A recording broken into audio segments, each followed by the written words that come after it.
Elshinta News and Talk.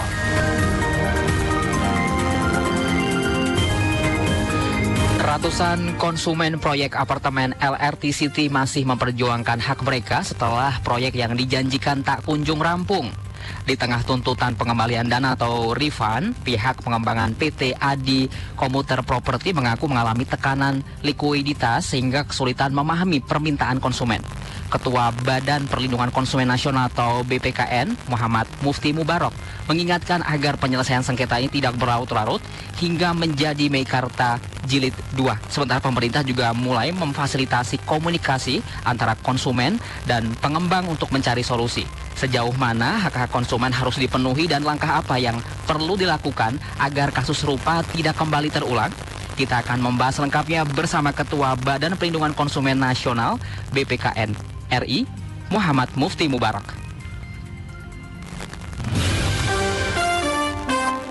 Elshinta News and Talk. Selamat siang Pak Mufti. Selamat siang, terima kasih. Siang juga Pak Mufti. Pak Mufti, kalau melihat kasus ratusan konsumen apartemen proyek LRT City ini mencermati seperti apa? Jadi kasus ini tentu sudah cukup panjang sebenarnya. Kejadian ini kan 7 tahun yang lalu sampai hari ini kan gitu. Jadi akumulasi sebenarnya hari ini untuk bagaimana konsumen cukup bersabar menerima dari bagaimana pengembang, dalam hal ini BUMN, anak perusahaan BUMN, yang tentu orang tingkat kepercayaan terhadap BUMN ini kan tinggi kan gitu pada saat dia menentukan pilihan ketika konsumen memilih apartemen ini kan gitu. Tetapi pada kurun waktu tertentu kemudian pihak pengembang atau BUMN ini tidak melakukan kewajibannya kan gitu. Maka konsumen lagi-lagi kami sudah 2 kali menerima pengaduan dan bertemu semuanya, termasuk skenario-skenario yang kita putuskan terkait dengan penyelesaiannya, dan kemarin juga di PKP juga kita mendampingi Pak Menteri untuk penyelesaiannya. Tapi nanti tanggal 4 ini Agustus kita juga akan mempertemukan kembali para pihak supaya ada titik terang dari proses ini, karena konsumen sudah cukup bersabar. Hak konsumen terutama untuk refund ini 100% diminta kan gitu. Dia tidak mau restrukturisasi, tidak mau dengan skema-skema relokasi dan sebagainya, karena cukup lama menunggu, dan ini tentu keputusan yang sudah cukup lama bagi konsumen. Dan pelaku usaha dalam konteks ini adalah pengembang yang BUMN, Adi Cipta, Adi Komputer. Ini tentu harus cepat mengambil keputusan bagaimana kemudian menyelesaikan refund-refund yang sudah dituntut, dan tentu nanti dari kementerian dan kami harus mengawal sampai tuntas seperti kasus-kasus yang lain. Nah, tapi ini kan juga karena BUMN tentu agak prosesnya panjang, karena tidak bisa secepat yang dilakukan oleh perusahaan-perusahaan swasta kan gitu, sehingga kita terus mengawal sampai nanti tanggal 4 ini mudah-mudahan ada titik terang dan kesepakatan yang mengikat ke 3 pihak. Kami pemerintah hadir dengan PKP dan kemudian konsumen dan dengan pelaku usaha dan dengan pihak-pihak yang terkait. Perbankan juga kita libatkan karena juga terkait dengan kredit ini kan kasihan konsumen kena pol 5, kena intimidasi dari kasus-kasus ini kan cukup berat kan gitu. Itu yang saya rasakan, dan suasana kebatinan kami rasakan konsumen karena mengadu 2 kali ke BPKN dan kemarin di PKP, dan nanti keempat ini sudah mungkin mediasi terakhir kan gitu. Harapan kita sudah nggak ada lagi negosiasi dan harus diputuskan kan itu. Baik Pak Mufti, ini kalau melihat kasus LRT City ini kan kembali menjadi perhatian publik ya, karena ribuan konsumen juga belum menerima unit yang dijanjikan gitu. Bahkan sebagian diantaranya juga menghadapi persoalan cicilan dan permintaan refund yang belum menemui kepastian. Sejauh mana sih Pak hak-hak konsumen yang ini harus dipenuhi ya dalam kasus seperti ini Pak Mufti? Sebenarnya kalau dari sisi konsumen tentu ketika dia prestasi dilakukan oleh pengembang ini harus dikembalikan kan gitu, apapun kejadiannya, karena itu sudah di dalam klausul baku atau dalam perjanjian dibunyikan kan gitu. Yang kedua, apabila ada DP pun harus dikembalikan sebenarnya kalau itikadnya baik dari pengembang atau dari pelaku usaha. Yang ketiga tentu hal-hal terkait dengan itu harus kemudian status quo kan gitu. Cicilan-cicilan ini nggak boleh berjalan ketika ada sengketa yang sudah dilaporkan oleh pemerintah, maka sebenarnya tapi kan masih berjalan karena ada pihak keempat yaitu perbankan yang masuk di sini kan gitu, karena KPA atau kepemilikan ini kan juga melalui perbankan kan gitu, dan ini juga kami undang kemarin pihak-pihak ini, ternyata cukup banyak perbankan yang terlibat ini, maka nanti kita juga tanggal 4 kita panggil OJK, kita panggil perbankan, sehingga harus dihentikan semua proses-proses cicilan ini sampai statusnya selesai kan gitu. Ini upaya-upaya kami dari pemerintah untuk bisa melakukan bagaimana mediasi ini bisa selesai, dan kemudian refundnya bagaimana kemudian BUMN ini harus cari talangan lah, cari pinjaman kepada Himbara, kayak kepada pihak ketiga, keempat, atau PMA atau apapun. Yang jelas ini harus diselesaikan, kalau enggak tentu akan berlarut-larut dan akan menjadi persoalan hukum, bisa-bisa ke APH kan gitu, karena ini tentuan prestasi dan ada unsur pidana juga sebenarnya karena cukup lama tidak diselesaikan kan itu. Baik. Ini kan juga BPKNRI kan juga mengingatkan ya Pak, agar persoalan ini tidak berlalu seperti kasus yang Meikarta. Mungkin apa sih Pak yang membedakan ya penanganan kasus LRT City ini agar tidak mengulang pola penyesuaian yang memakan waktu yang sangat lama ya, seperti juga di kasus Meikarta sendiri? Ini kan sebenarnya sama persis kan gitu kasusnya, waktu berlarut-larut hampir ini 7 tahun kan gitu, dan kemudian pihak pelaku usaha tidak bertanggung jawab dalam konteks untuk mengembalikan refund yang dituntut dan tidak memberikan, sebenarnya mereka cukup konsumen kita ini cukup bagus kan gitu, artinya menunggu dan kemudian menunggu waktu dan sebagainya, perjanjiannya juga pernyataannya juga masih dinantikan, kalaupun ada unit yang mereka bisa tempati itu juga seneng kan gitu, tetapi kan sampai hari ini tidak ada progres, artinya kesiapan untuk mereka menempati dari apartemen ini kan kemudian tidak ada kan gitu. Dan sama dengan Meikarta, ada fisiknya masih 60%, ada yang nggak ada sama sekali, bahkan di daerah Ciputat itu masih tanah kosong, itu kan juga mencederai kita semua kan gitu. Bahkan ada juga yang sudah lunas tapi kemudian tidak ada hak yang diberikan. Akhirnya sepakat ini 2.400 lebih konsumen kita kemudian bergerak untuk saling di 12 titik dari proyek ini, kan banyak sekali kan gitu, dari ujung Jakarta ke ujung Jakarta lah, cukup banyak di seluruh LRT yang ada kan gitu, dan ini sangat seksi sebenarnya. Tapi kenapa kemudian BUMN tidak bisa melakukan kewajibannya sebagai pelaku usaha yang konsumen sudah membayar dan cukup, sudah harga juga nggak murah, mahal kan gitu dan sebagainya. Kemudian juga finishing ini yang harus dilakukan sebenarnya, tapi kan sampai hari ini tidak ada pernyataan resmi kapan ini kemudian selesai, kapan ini kemudian dikembalikan uangnya, dan kapan ini persoalan perbankan juga dihentikan kan gitu. Karena kalau tiga-tiganya pasti jalan, tentu konsumen sangat kasihan kan gitu dalam konteks ini. Ini kan juga pemerintah juga telah membentuk ya Pak tim atau meminta gitu ya seluruh persoalan ini dipetakan dalam waktu sepekan gitu ya Pak ya?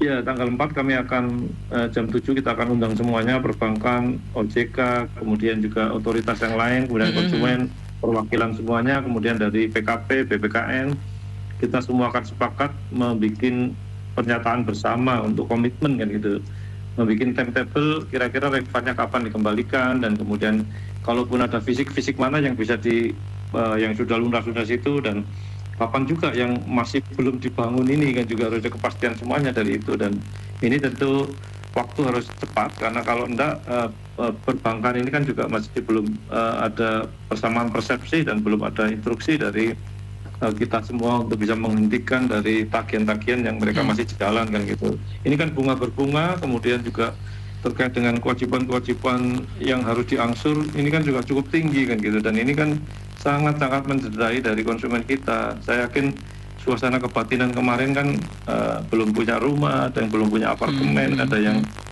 banyak hal lah yang berharap 7 tahun, kemudian mau menempati, ada yang mau untuk usaha, ada yang sudah nyicil bersama keluarga dan sebagainya. Cita-cita ini kan kemudian kandas ketika tidak ada kepastian kan itu. Nanti bagaimana Pak mekanisme pengawasannya agar tidak terhenti hanya sebatas pendataan saja, Pak Mufti?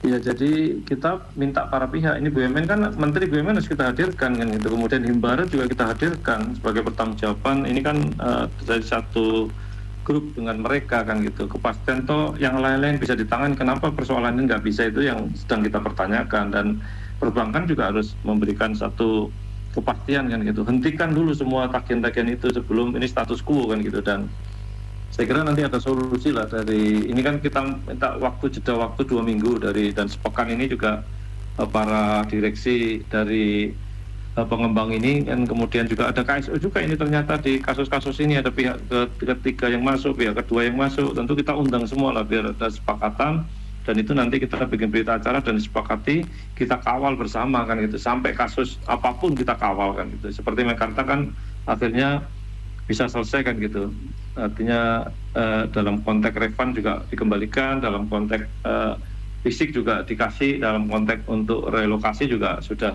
terselesaikan, jadi minimal sudah tenang lah kalau sudah ada pengembalian dana, kemudian juga terkait dengan relokasi juga oke, yang fisik juga sudah dapat, jadi sudah agak tenang yang Mekar. LRT City ini kan juga masih belum benang ruwet, belum bisa kita terjemahkan sebagai bagian dari solusi kan gitu. Ini Pak Mufti, bagaimana Pak pembagian peran ya antara BPKN, kemudian Kementerian PKP, pengembang, hingga pihak yang perbankan gitu ya, agar penyelesaian kasus ini berjalan lebih efektif dan tidak saling menunggu gitu Pak Mufti? Ya, kita sepakat tanggal 4 jam 7 itu kita sepakat untuk bikin kesepakatan dulu kan gitu, karena ini kan kita harus mendengarkan semua para pihak dengan cukup data kan gitu, jangan sampai hanya tuntutan konsumen murni, tapi bagaimana perbankan, bagaimana kemudian pelaku usaha yang sedang mencari jalan keluar ini kan kita perlu tunggu kan gitu, dan dari situlah nanti ada titik keseimbangan antara keempat pihak, sekarang bukan hanya 3 pihak kan gitu. Kami dan PKP menjadi wasit dari ini semua dan kita kawal, karena kementerian ini punya otoritas, punya dirjen kan gitu, kami punya mengawal konsumen ini sampai advokasi, sampai selesai kan gitu. Kalaupun proses-proses di peradilan, proses-proses dimanapun kita lakukan kan gitu. Sebagaimana kemarin dengan pulsa juga kita kawal terus kan gitu. Pak Mufti, kalau ngomongin soal kasus ini kan sudah 7 tahun ya, tadi sempat juga disampaikan oleh Pak Mufti. Ini sejumlah konsumen juga mengaku telah menunggu hingga 7 tahun, itu juga waktunya lama banget ya Pak ya, sejak pendatanganan PPJB ya Pak ya. Iya betul. Ini kalau silakan Pak Mufti. Masuk ke kami kan baru 2 minggu yang kami tangani, masa PKP pun baru laporan-laporan formal sekitar 8 bulan yang lalu, baru sekarang serius kita tangani karena sudah memang puncak-puncaknya dari persoalan ini untuk tuntutan yang sudah cukup kondusif kan. Janji-janji dari pelaku usaha ini kan juga harus tepati kan gitu, janji awal. Dan kemudian kesepakatan kita kemarin kan membuat data center kan gitu, untuk pertemuan terus rutin, data dari konsumen berapa jumlah, kerugian berapa, perbankan berapa, bank apa, kemudian bagaimana konsep cicilannya, dan siapa yang sudah lunas, siapa yang belum lunas, itu kan harus kita mapping dulu kan gitu, karena beda terapinya kalau mereka masih angsuran, kalau mereka sudah lunas, kalau mereka masih dana jaminan apa, dan masih PPJB, ACP dan sebagainya. Itu yang sudah kita mapping, tanggal 4 nanti harus selesai itu. Dan yang kedua, langkah-langkah strategis dari kementerian kita, dari pemerintah ini apa kan gitu untuk menyelesaikan ini, dan dari pelaku usaha juga kita minta alternatif 1, 2, 3 kan gitu, refund kapan diberikan, relokasi mana yang diberikan, dan kemudian nanti pada saat yang sama yang belum ada fisiknya ini dialihkan kemana kan gitu, kan tentu ada solusi itu dari situ. Maka yang penting bahwa hak konsumen harus sebenarnya saya kepingin semua konsep perumahan itu selesai dalam 4 syarat kan gitu sebenarnya. Cuma kan ini pengembang tampaknya nggak ada kan gitu. Yang pertama itu sudah harus pecah sertifikat, itu wajib kan gitu, apapun namanya. Yang kedua fisiknya harus ada. Nah ini kan konsumen kita kadang diiming-imingi dengan akan dibangun, akan diserahkan kunci, itu percaya kan gitu karena BUMN kan gitu. Yang ketiga tentu proses perjanjiannya harus ketat kan gitu, jangan sampai ada pasal-pasal yang berbahaya konsumen. Dan yang terakhir ini yang paling penting dari semua proses adalah sudah jaminan kan gitu. Semua usaha harus menjaminkan diri ke pemerintah ketika ada proyek misalnya 40M, dia harus naruh uang di jaminan kan gitu. Selama ini kan nggak ada ini, sehingga ketika ada kasus kemudian nggak bertanggung jawab pelaku usaha. Dan ada asuransi juga kelima, jadi parameter 5 itu yang kemudian kita sampaikan harus berjalan kan gitu. Kalau 5 itu dilakukan nggak ada persoalan DP hilang, angsuran hilang dan sebagainya, itu yang kita hindari kan gitu. Jadi harapan kita ini kemudian kita kawal ketat lah dengan rekomendasi BPKN untuk mengawal tidak terjadi lagi kasus-kasus serupa di seperti ini kan gitu. Ini saya kira mudah-mudahan terakhir lah ini. Amin, amin. Ini kan kalau kita melihat kasusnya kan 7 tahun. Kalau dari perspektif pelindungan konsumen ini bagaimana sih BPKN menilai lamanya keterlambatan ini? Apakah sudah dikategorikan sebagai bentuk wan prestasi, Pak Mufti? Atau bagaimana? Ya kan tadi klasifikasi konsumennya kan beda-beda. Ada yang sekarang belum lunas, 7 tahun ini kan mulai mereka mengangsur kan gitu. Jadi sebenarnya sejak awal mereka juga sebenarnya harus ada terima kunci kan gitu. Nah, ini kan kalau setelah terima fisik lah atau setelah terima dokumen apapun yang lunas dan harus bisa menempati kan. Tapi kan ada yang masih ngangsur. Tadi mapping kita cukup kita minta waktu seminggu karena apa? Biar para pihak ini saling melengkapi diri kan gitu. Nanti ketika kesepakatan inilah yang mengikat semua pihak kan gitu. Artinya kalau refund duitnya dari mana sumbernya kita kawal. Kalaupun dikasih fisiknya di mana harus kita saksikan sebagaimana Mekarta, kita tiap minggu menyaksikan proses-proses itu kan gitu. Dan ya sekarang kan selesai kan gitu. Jadi ini juga menjadi catatan kita yang harus kita kawal bersama-sama dengan kementerian dan sebagainya. Baik, Pak Mufti ya, juga pendengar yang ingin bergabung via telepon saya sapa dulu, nanti juga bisa ditanggapi ya Pak Mufti ya. Ada dari Pak Agus di Bekasi. Halo, selamat siang Pak Agus. Selamat siang Pak. Siang Pak, silakan Pak Agus. Ya, saya mau ikut nimbrung nih. Saya ada kasus Pak, pembelian unit pasar modern kayak gitu ya Pak ya. Itu di tahun 2012. Nah, pasar modern itu dulu menjanjikan dengan adanya apartemen 6.000 kakak. Nah, kita mau mengambil unit kios di dalam pasar itu karena ada iming-iming, ada kata-kata, ada jaminan mau ada customer gitu lah ya. Intinya ada apartemen sama 6.000 kakak. Tapi apartemennya itu gagal dan otomatis pasar modern pun itu mati Pak. Itu berjalan dari 2012. Kita sudah bermacam-macam cara, bermacam-macam jalan untuk mencari penyelesaian, tapi kayaknya itu pengembang itu lepas tangan Pak. Kita orang nggak punya ya orang katakanlah pedagang, penghasilan pas-pasan, jangan mengeluarkan uang katakanlah udah di atas 100 juta kan pastinya kalau memang kembali minimal 60-70% itu udah alhamdulillah banget Pak. Tapi ini mereka intinya pengembangnya itu kayak nggak mau tahu Pak, udah lepas tangan. Gimana itu solusinya Pak? Unit itu ada di Cikarang. Cikarang ya? Ya, ada di Cikarang. Ini ya pengembangnya yang namanya Sumber Karya Kencana. Sumber Karya Kencana ya Pak Agus ya. Mohon Pak Agus diadukan resmi ke BPKN gitu Pak Agus gitu, melalui WhatsApp BPKN. nanti. Mohon ada di kita itu. Mungkin bisa menghubungi di nomor mana Pak Mufti? Sorry saya nggak hafal sih, nanti biar lebih cepat kalau pakai WhatsApp kan gitu. Kalau pakai pengaduan resmi kan agak lama kan gitu. Nanti bisa BPKP ya Pak? BPKPN 153 Pak. Baik. Tapi secara ini ya Pak, secara ini aja, secara dilihat dari ya, seperti itu kita nggak Pak kira-kira Pak, kita akan lanjut. Sebentar Pak Agus, ini 153 hotline service kami Pak, biar nanti bisa menghubungi ya. Iya, customer service ya Pak Mufti ya. 153 jadi cukup gampang diingat. Baik, ada yang tambahin lagi Pak Agus? Ya, saya hanya menanyakan kalau memang dengan kasus seperti itu, apa bisa kira-kira kita menuntut gitu Pak? Karena kita merasa terdolim ini, sudah mengeluarkan banyak duit tapi tidak ada hasilnya. Ya, baik. Kita ada di atas 300 unit Pak semuanya Pak, ruko dan kios. Oke. Baik Pak Agus. Terima kasih Pak Agus sudah menanggapi talk kali ini. Tadi ada Pak Agus yang menyampaikan ya terkait sama masalahnya tetap sama, tetap terkait tadi ya, hampir 100 juta lebih gitu ya. Silakan ditanggapi Pak Mufti.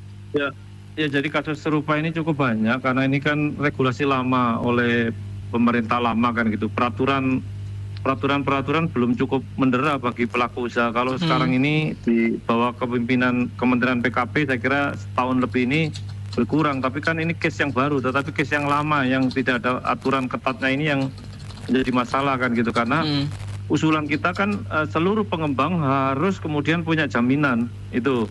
Ketika ada masalah ya dikembalikan kan gitu, seperti kasus perbankan misalnya, ketika ada dispute ya diselesaikan, misalnya rekening kita hilang dan sebagainya. Seperti itulah nanti pola penyelesaiannya, karena selama ini nggak ada jaminan itu, asuransi juga nggak ada, dan kemudian perjanjiannya cukup istilahnya menjerat kita para konsumen kecil sekali, dan kemudian tidak dipelajari oleh konsumen, dan konsumen juga percaya dengan iklan-iklan yang berlebihan kan gitu, karena biasanya dengan nama-nama besar pengembang itu kemudian percaya dan nggak ada check and balancing terhadap pengembang itu, misalnya bagaimana keuangannya, bagaimana laporannya, bagaimana fisiknya, bagaimana sertifikatnya.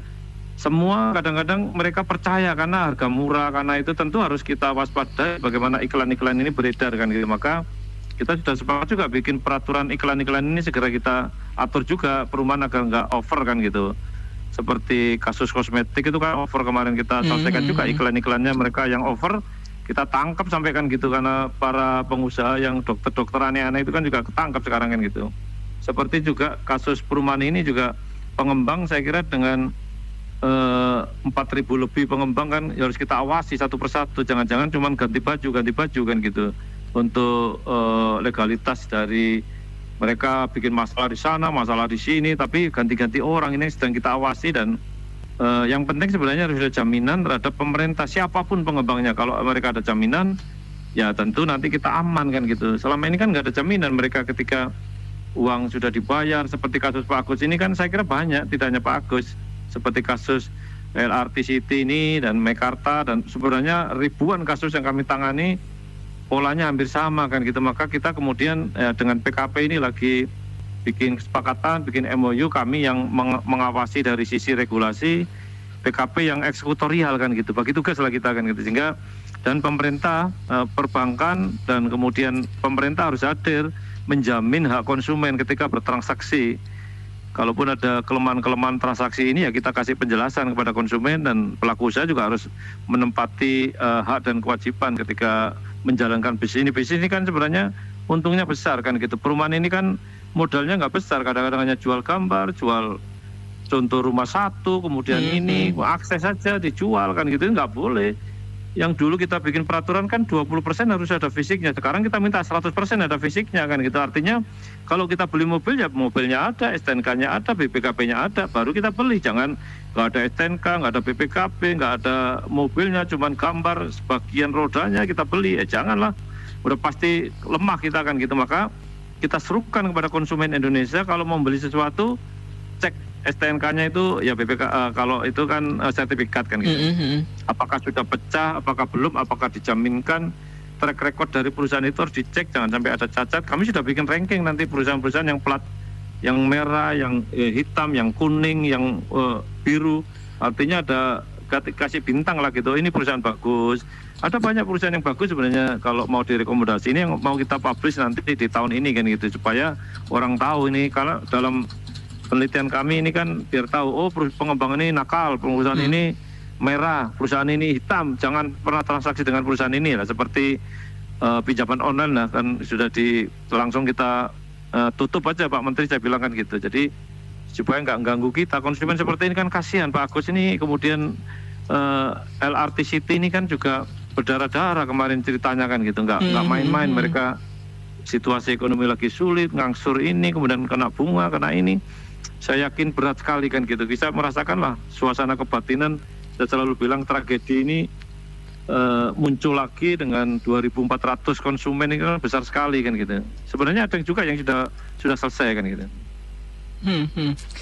Baik, Pak Mufti, ini jika konsumen yang menghadapi kasus seperti Pak Agus dan kasus-kasus yang kita bahas ini sudah bertahun-tahun gitu ya tanpa ada penyelesaian. Apakah masih ada jalur hukum atau mungkin ada mekanisme perlindungan yang bisa ditempuh untuk memperjuangkan hak mereka gitu, Pak Mufti?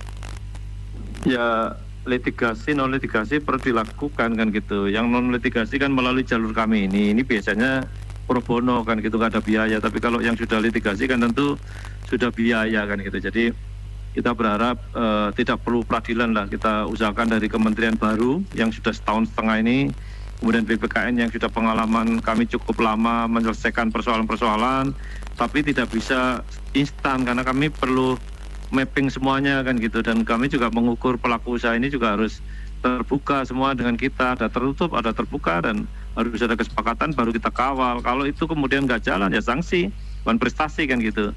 Bisa melalui peradilan, nanti kalau peradilan ini lama lagi kan gitu. Harapan kita selesaikanlah dengan pendekatan yang lebih manusiawi kan gitu.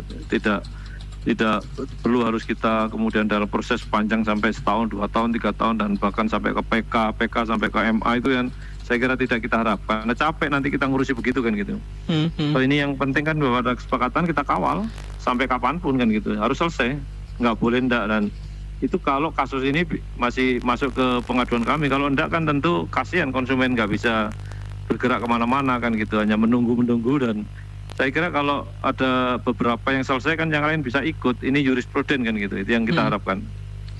Baik Pak Mufti, ini ada juga beberapa komentar yang masuk, saya bacakan nanti juga bisa ditanggapi. Ada dari Pak Totok seperti ini. Pak, saya sudah pelunasan rumah dari 3 tahun yang lalu, tapi developernya ini alasan sertifikat induknya masih proses pecah di BPN. Normalnya proses pemecahan sertifikat induk itu berapa lama sih Pak? Biar kita tahu ya developer itu cuman ngulur waktu atau enggaknya, kata Pak Totok seperti itu. Ada juga Pak Teguh seperti ini, katanya BPKN mau bantu mediasi, tapi kalau pengembangnya terang-terangan bilang cash flow minus, nggak sanggup refund, terus apa jurus BPKN buat maksa mereka bayar di mana Pak Mufti? Ada juga Bu Ardi seperti ini, ada lokasi yang masih rumput kosong tapi cicilan KPA jalan terus. Masa abang tetap boleh menagih konsumen padahal fisiknya nggak ada, fisiknya kosong bomplong, katanya seperti itu. BPKN ada langkah nyata nggak ya buat menyetop penagihan bank seperti ini? Silahkan ditanggapi Pak Mufti. Ya, dari kami baru menerima pengaduan seminggu yang lalu kan gitu di BPKN resminya kan gitu. Makanya kami perlu resmi, kenapa? Karena kami ini lembaga negara kan gitu, yang memang ada kewenangan kami, dan PKP juga baru sekitar 2 minggu lah yang resmi kan gitu. Sebelumnya memang ada surat, tapi kan masih 1 orang 2 orang, dianggap masih biasa lah. Tetapi sudah menjadi perhatian kita serius, kita bikin panitia khusus, bikin pokja, bikin task force, bikin satgas untuk menyelesaikan ini. Kalau pemecahan sertifikat itu sebenarnya cepat sekali, kalau BPN itu cuma seminggu sebenarnya kan gitu waktunya. Tetapi kan tentu karena ada masalah ini, artinya sertifikat ini masih belum ada masalah dengan perbankan, dianggunkan, ada masalah dengan pihak kedua, pihak ini dengan pihak supplier dan sebagainya.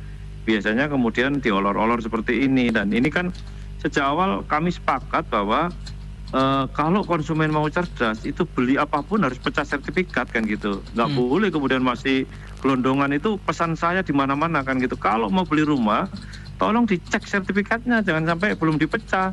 Itu pasti masalah kan gitu. Yang kedua, fisiknya harus 100% ada, jangan sampai masih gambar, masih konsep, masih rumah contoh, belum ada. Apalagi yang tadi katakan masih tanah kosong, itu saya kira pasti masalah. Jadi kita juga jadi konsumen harus cerdas kan gitu. Artinya untuk pembeli ini harus hati-hati kan gitu, jangan sampai kita tergiur oleh iklan-iklan yang menyesatkan kan gitu. Ini saya kira ada 5 prasyarat tadi kalau kita sukses dalam membeli rumah kan gitu. Nah ini tentu masalah tidak bisa kita bebankan kepada konsumen karena sudah menjadi korban. Maka kami dengan PKP ini yang terus akan menyelesaikan, karena kami adalah negara kan gitu, bisa menggunakan otoritas kita.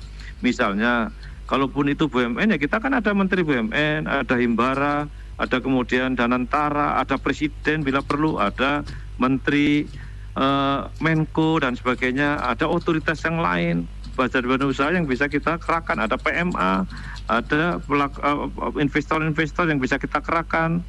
Nah itu kan tentu upaya-upaya kan gitu. Jadi istilah kami perlindungan konsumen itu segala daya upaya akan kami kerahkan sampai ini selesai kan gitu. Apapun risikonya kan gitu, karena bagi kami ini juga resiko ketika kami diintimidasi, ketika kami di lapangan, bahkan turun ke lapangan perumahan pun kami diusir. Itu juga sering terjadi kan gitu. Ketika kami ngecek pelaku usaha ditutup, nggak mau ketemu dan sebagainya, ya kami juga pakai dengan cara-cara APH nanti, dengan kepolisian, dengan kejaksaan. Saya yakin mereka akan takut juga kan gitu. Baik. Pak Mufti, mungkin sebagai pelajaran juga ya bagi masyarakat ya, mungkin bisa ditegaskan kembali yang perlu dicermati sebelum kita membeli properti khususnya untuk proyek yang masih dalam tahap pengembangan agar tidak mengalami kerugian seperti yang dialami kasus seperti LRT City dan kasus seperti Pak Agus dan lain sebagainya, Pak Mufti.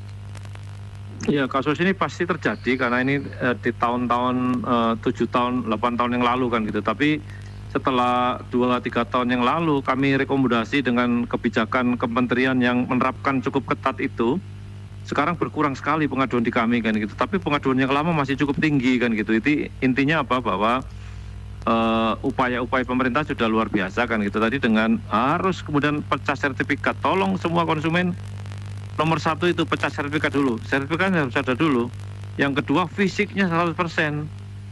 Yang ketiga harus melalui notaris atau melalui PPATK atau apa PPAT kan gitu. Yang keempat, 5 fasum-fasumnya harus dicek kan gitu. Jangan sampai kemudian daerah ini daerah banjir, daerah ini daerah rawan bencana dan sebagainya harus dicek semua ke dinas-dinas. Maka kami kemudian bikin nanti ada namanya QR untuk pemasaran ramah konsumen kan gitu. 5-6 prasyarat harus ada. Baru bisa jualan izin dari pemerintah daerah. Ini juga penting. AMDAL-nya, kemudian K3-nya dan sebagainya harus lengkap. Jangan sampai rumah itu bagus. Saya kemarin ke Bekasi kan gitu, ternyata ini 8 meter kena banjir kan gitu. Banyak yang ini artinya kemudian ya bagus, murah, bagus, keren, sertifikat ada, fisik ada, PPAJB lengkap, semua sudah lunas. Ternyata kena banjir sampai 5 kali. Bayangkan kan, nggak di luar dugaan kan gitu. Artinya menjadi faktor. Saya pernah dalam satu kejadian di Peradilan Surabaya itu, apartemen, di persidangan sebagai saksi ahli. Ketika kami hadir katanya studio dengan 25 meter persegi, kita ukur bersama dengan peradilan ternyata cuma 22. Itu salah satu contoh ketika kita harus teliti kan gitu.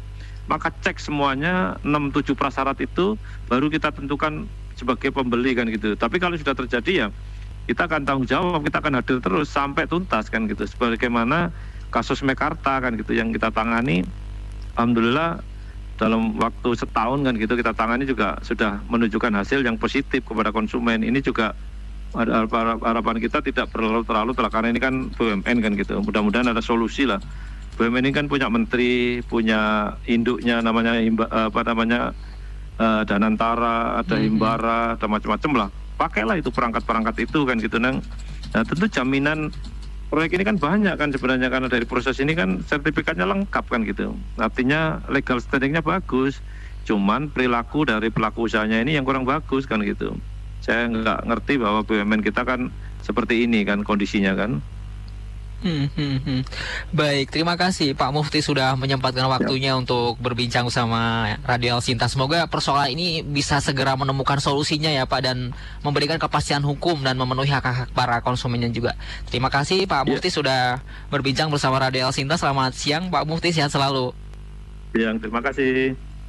Demikian perbincangan kami bersama Ketua Badan Perlindungan Konsumen Nasional atau BPKN, Muhammad Mufti Mubarok. El Shinta News and Talk.